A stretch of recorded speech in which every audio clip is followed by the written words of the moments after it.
नमस्कार, आपका बहुत-बहुत स्वागत है। आज की कक्षा में हम आपको 50 महत्वपूर्ण हिंदी के कठिन शब्द का आज आपको अभ्यास कराएंगे और इन कठिन शब्द का अर्थ और वाक्य में किस तरह से प्रयोग करना है वो आप सीखेंगे। अगर आप हिंदी का ज्ञान बढ़ाना चाहते हैं तो सब्सक्राइब कीजिए, वीडियो को भी लाइक कीजिए, शेयर कीजिए और कमेंट भी कीजिए।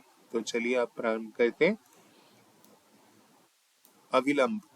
अविलंब का अर्थ होता है बिना किसी देरी के और इसका वाक्य है आपातकालीन स्थिति में अविलंब सहायता पहुंचाना आवश्यक है।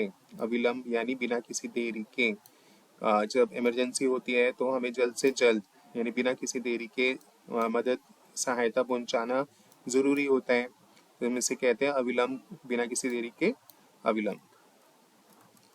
दुर्हाग्रह। इसका अर्थ होता है अनुचित जिद या हठ और उसके दुराग्रह के कारण वार्ता असफल रही, यानी उसकी जिद के कारण, अनुचित जिद के कारण जो थी वार्ता, बातचीत जो थी वो असफल रही। अनुकरणीय। अनुकरणीय का अर्थ है अनुकरण करने योग्य, जिसका आप अनुकरण कर सकते हैं, उन्हें मान सकते हैं, उनको आदर्श मान सकते हैं अपना। तो महात्मा गांधी का जीवन अनुकरणीय है, अनुकरण योग्य है। आप उनके बताए हुए रास्ते पे चलना चाहिए, हम सभी को उनका अनुकरण करना चाहिए। अवरोध। अवरोध का अर्थ होता है बाधा या रुकावट। सड़क पर निर्माण कार्य के कारण यातायात में अवरोध उत्पन्न हो गया। सड़क पर निर्माण कार्य चल रहा था तो उसके कारण बाधा या रुकावट उत्पन्न हो गई, ट्रैफिक जाम हो गया। विमर्श। विमर्श का अर्थ होता है किसी विषय पर गहन विचार विमर्श करना, यानी किसी भी विषय पर चिंतन करना। जैसे पर्यावरण संरक्षण पर हुए सम्मेलन में विशेषज्ञों के बीच लंबा विमर्श हुआ। इस बात पर विमर्श हुआ, गहन विचार हुआ कि हमें अपने पर्यावरण को बचाना है। अप्राप्य। प्राप्य का अर्थ होता है, अप्राप्य का अर्थ होता है ना मिलने वाला, अलभ्य या दुर्लभ।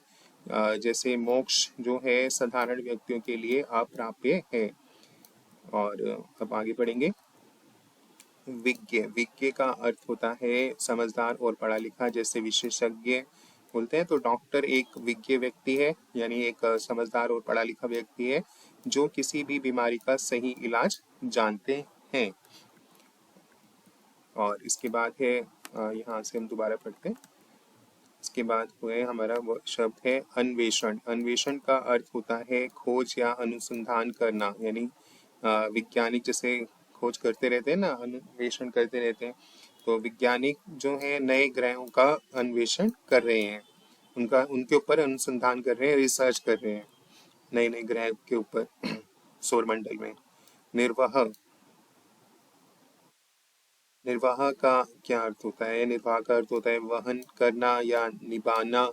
जैसे छोटे किसान अपनी खेती से ही निर्वाह करते हैं, अपना जीवन यापन करने के लिए वो खेती करते हैं और अपना वहन करते हैं, निभाते हैं, अपने जीवन यापन करते हैं। जैसे निर्वाह। विलुप्त। विलुप्त का अर्थ होता है छिपा हुआ या अदृश्य। जैसे डायनासोर करोड़ों वर्ष पहले विलुप्त हो गए थे, डायनासोर करोड़ों वर्ष पहले अदृश्य हो गए थे, छिप गए थे, है ना, उनका अंत हो गया था। विप्लव। विप्लव का अर्थ होता है उत्पाद या उपद्रव। देश में राजनीतिक विप्लव से नई सरकार का गठन हुआ। जैसे देश में कई बार कई देशों में उपद्रव हो जाता है तो उसके बाद नई सरकारों का गठन हो जाता है। उपद्रव। अनुग्रह। अनुग्रह का अर्थ होता है कृपया या दया। जैसे गुरु जी के अनुग्रह से ही मुझे यह सफलता मिली, यानी गुरु जी की कृपा से ही, अनुग्रह से ही मुझे यह सफलता मिली। विलासिता। विलासिता का अर्थ होता है ऐश्वर्य और आरामदायक जीवन। विलासिता के जीवन में अनेक समस्याएं भी होती हैं। अगर आप ऐश्वर्य और आरामदायक जीवन जियोगे तो भाई बहुत सारी प्रॉब्लम्स आती रहेंगी। समन्वय। समन्वय का अर्थ होता है सामंजस्य या तालमेल। टीम के सदस्यों के बीच अच्छा समन्वय आवश्यक है, तभी टीम जो है वो विजय प्राप्त कर सकती है यानी अच्छा तालमेल, कोऑर्डिनेशन जिसे हम बोलते हैं इंग्लिश में। प्रतिष्ठा। प्रतिष्ठा का अर्थ होता है सम्मान या मान्यता।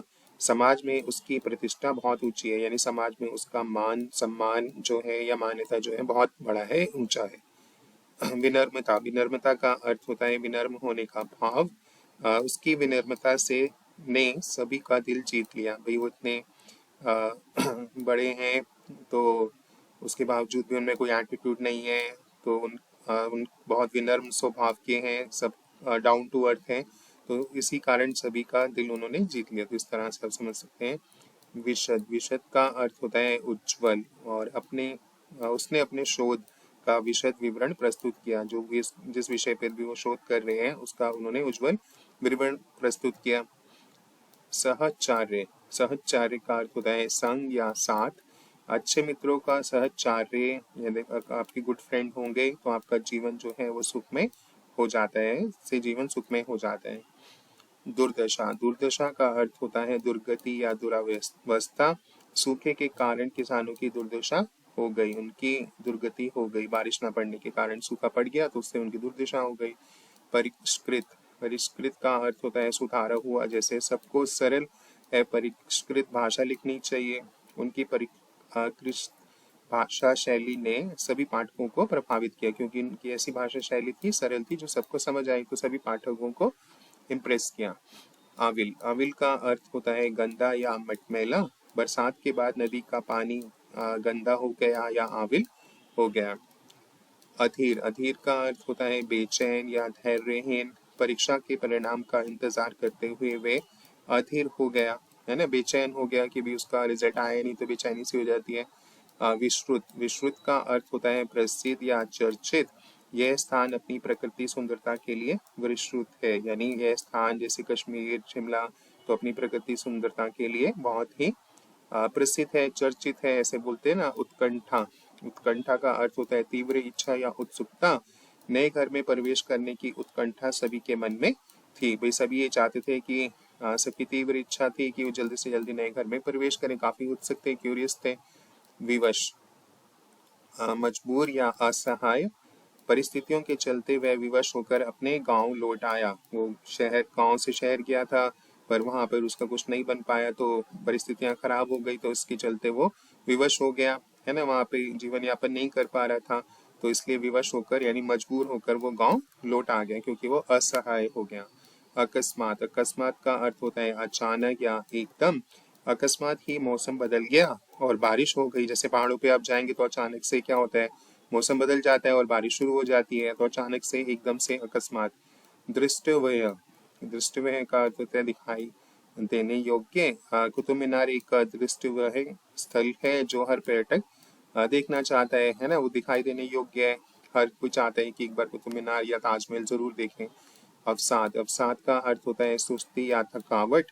लंबे समय तक अवसाद, लंबे समय तक अगर थकावट में रहेंगे तो रहने से उसकी सेहत पर बुरा प्रभाव पड़ा, तो सेहत तो खराब हो गई सुस्त रहने से। सफूर्तिमान, सफूर्तिमान का अर्थ होता है ऊर्जावान या सक्रिय। सफूर्तिमान व्यक्ति हमेशा अपनी ऊर्जा से दूसरों को प्रेरित करता है, अपनी एनर्जी से, अपनी सफूर्ति से वो सबको मोटिवेट करता है। सुदीर्घ का अर्थ होता है बहुत लंबा या विस्तृत। उसकी सुदीर्घ यात्रा ने उसे बहुत सारे अनुभव दिए, यानी उसकी विस्तृत यात्रा ने उसे बहुत सारे एक्सपीरियंस दिए, काफी लंबी यात्रा पे गया। अनुपम, अनुपम का अर्थ होता है अतुलनीय या बेजोड़। ताजमहल की अनुपम सुंदरता सभी को मंत्रमुग्ध कर देती है। जब हम ताजमहल देखने जाते तो हम देखते ही रह जाते हैं, आश्चर्यचकित रह जाते हैं ना, तो क्योंकि उसकी बेजोड़ या अतुल्य सुंदरता है, तो अनुपम उसे बोला जाता है। निरंकुश, निरंकुश का अर्थ होता है स्वेच्छाचारी या उद्दंड, जैसे निरंकुश शासन। जैसे राजा का निरंकुश शासन प्रजा के लिए कष्टदायक था, कि वो भाई अपनी मर्जी से ही राज्य चलाता था, चाहे वो प्रजा के लिए वो सही कार्य करे या गलत, पर वो अपनी मर्जी ही चलाता था, इसलिए प्रजा को कष्ट, उसके लिए कष्टदायक था निरंकुश। विरुद्ध, विरुद्ध का अर्थ होता है अवरुद्ध या बंधित। समाज के नियमों के विरुद्ध जाकर उसने अपना रास्ता चुना। और मिथ्या, मिथ्या का अर्थ होता है झूठ या असत्य। मिथ्या आरोपों के कारण यानी झूठे आरोपों के कारण उसे नौकरी से निकाल दिया गया। और सबल, सबल का अर्थ होता है बलवान या ताकतवर। एक सबल नेतृत्व ही देश को प्रगति की ओर ले जा सकते हैं। एक ताकतवर नेतृत्व ही या एक बलवान नेतृत्व ही देश को प्रगति की ओर ले जा सकते हैं, हम सभी जानते भी हैं। पराभव, पराभव का अर्थ होता है हार या पराजय। युद्ध में पराभव के बाद राजा ने आत्मसमर्पण कर दिया, यानी उसने हथियार डाल दिया, आत्मसमर्पण कर दिया, यानी हार के बाद, युद्ध में हार के बाद, पराजय के बाद। निष्कलंक, निष्कलंक का अर्थ होता है निर्दोष या पवित्र। उसकी निष्कलंक छवि ने उसे सबका प्रिय बना दिया, क्योंकि सबको पता चल गया ये निर्दोष है, तो सब उसे प्यार करने लग गए। प्रवीण, प्रवीण का अर्थ होता है निपुण या कुशल। वह संगीत में अत्यंत प्रवीण है और कई वाद्य यंत्र बजा सकता है। वाद्य यंत्र होते हैं जो म्यूजिकल इंस्ट्रूमेंट्स होते हैं, वो म्यूजिक में इतना प्रवीण है, इतना कुशल है कि वो कई तरह के म्यूजिक इंस्ट्रूमेंट्स बजा सकते हैं। और अनवरत, अनवरत का अर्थ होता है निरंतर, बिना रुके यानी लगातार। अनवरत प्रयास से ही किसी बड़े लक्ष्य को प्राप्त किया जा सकता है। अगर आप चाहते हैं, सफलता प्राप्त करना चाहते हैं, तो आपको अनवरत प्रयास करना होगा, यानी बिना रुके निरंतर प्रयास करना होगा, और तभी आप अपने लक्ष्य को पा सकते हैं। सविशेष, सविशेष का होता है विशेष गुण संपन्न। यह पुरस्कार उसे उसकी सेवाओं के लिए सविशेष प्रदान किया गया, यानी उसे क्योंकि वो विशेष गुण संपन्न है तो इसलिए उनको ये पुरस्कार उनकी सेवाओं के लिए प्रदान किया गया सविशेष। निर्लज, निर्लज का अर्थ होता है बेशर्म या बेहया। उसकी निर्लज हरकतें सभी को आश्चर्यचकित कर देती हैं, यानी उसकी बेशर्म हरकतें देखकर सभी लोग आश्चर्यचकित रह जाते हैं, है ना, हैरान रह जाते हैं, भाई ऐसा भी कर सकता है, इतना निर्लज है। परिपूर्ण का अर्थ है भरा हुआ या संपूर्ण। उसकी कला में सौंदर्य और परिपूर्णता दोनों हैं। भाई उसकी जो कला है, जो भी वो जानता है, तो वो संपूर्ण है ना, परिपूर्ण है और भरा हुआ है अपने, मतलब उसमें सौंदर्य। तो इस तरह से आप इसे समझिए। निसंदेह, निसंदेह का यानी बिना संदेह के, बेशक यानी नो डाउट, मेहनत जो है रंग लाती है। निसंदेह आपकी मेहनत रंग लाएगी अगर आप निरंतर प्रयास करते रहेंगे, तो निसंदेह कोई शक नहीं रहेगा फिर, क्योंकि मेहनत करने वालों की कभी हार नहीं होती, तो ये निसंदेह। अधिकारिता, अधिकारिता का अर्थ होता है अधिकार या स्वामित्व। भूमि के इस टुकड़े पर उसकी अधिकारिता है, यानी जो ये लैंड है तो उसके ऊपर उसका स्वामित्व है, यानी उसी का हक है, स्वामी है उसका। अधिष्ठान, अधिष्ठान, अधिष्ठान का अर्थ होता है, अधिष्ठान का अर्थ होता है मुख्यालय या केंद्र। इस संगठन का अधिष्ठान दिल्ली में स्थित है, यानी इस संगठन का केंद्र दिल्ली में स्थित है, उनका ऑफिस है ना। अतुल्य, अतुल्य का अर्थ होता है जिसकी तुलना ना हो सके। उसकी बुद्धिमानी अतुल्य है, यानी वो इतना जीनियस है, लाइक स्वामी विवेकानंद जी की तरह, आइंस्टाइन की तरह, गांधी जी की तरह, तो उनकी बुद्धिमानी जो है बहुत अतुल्य है। और विस्मित, विस्मित का अर्थ होता है आश्चर्यचकित, हैरान, और इंग्लिश में एस्टॉनिश बोलते हैं। और उसकी गायकी सुनकर सभी दर्शक विस्मित रह गए। अगर आप सोनू निगम जी की गायकी सुनोगे तो आप हैरान हो जाओगे, भी इतना अच्छा गा सकते हैं। या अरिजीत सिंह जो है उनकी, तो ऐसी गायकी जब हम सुनते हैं किसी भी गायक द्वारा, तो हम गायकी सुन के कई बार आश्चर्यचकित रह जाते हैं ना, तो हम विस्मित रह जाते हैं कि कोई इतना अच्छा कैसे गा सकता है, तो हम हैरान हो जाते हैं, भौचक्के रह जाते हैं। सक्षम, सक्षम का अर्थ होता है योग्यता रखने वाला, सामर्थ्यवान। भाई जो आप किसी काम करने में आपकी कोई क्षमता है, सक्षम है, आप वो काम आसानी से कर सकते हैं, आप उसमें सक्षम है क्योंकि आप उसमें योग्य हैं उस काम को करने के लिए।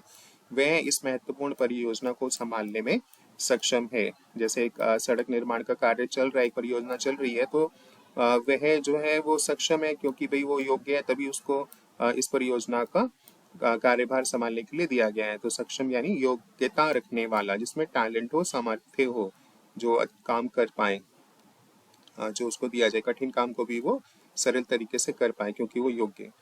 अविचल, अविचल का अर्थ होता है स्थिर या अडिग। उसकी अविचल निष्ठा ने उसे कठिनाइयों में भी मजबूती दी, यानी उसकी अडिग निष्ठा ने जब उसे परेशानी आई तब भी वो अडिग रहा और उसे काफी कठिनाइयों में भी कोई मुसीबत, कठिनाइयों का सामना उसने आसानी से कर लिया, ऐसे आप समझे। नेक्स्ट है, अगला है सुगम। सुगम का अर्थ होता है सरल या आसान। देखो यह मार्ग पहाड़ी इलाके की तुलना में अधिक सुगम है। अगर आप जा रहे हो और आपको पता है कि दो रास्ते हैं, एक पहाड़ी से रास्ते की तरफ जाना है और एक दूसरा है, तो आप देखोगे कि भाई सरल रास्ता कौन सा है, आसान रास्ता कौन सा है, तो आप उस रास्ते से जाओगे। तो हम यह बोलेंगे ना, यह मार्ग पहाड़ी इलाके की तुलना में अधिक सरल है, आसान है, यानी कि सुगम है। तो आज हमने आपको 50 हिंदी के कठिन शब्द कराए, अर्थ और वाक्य।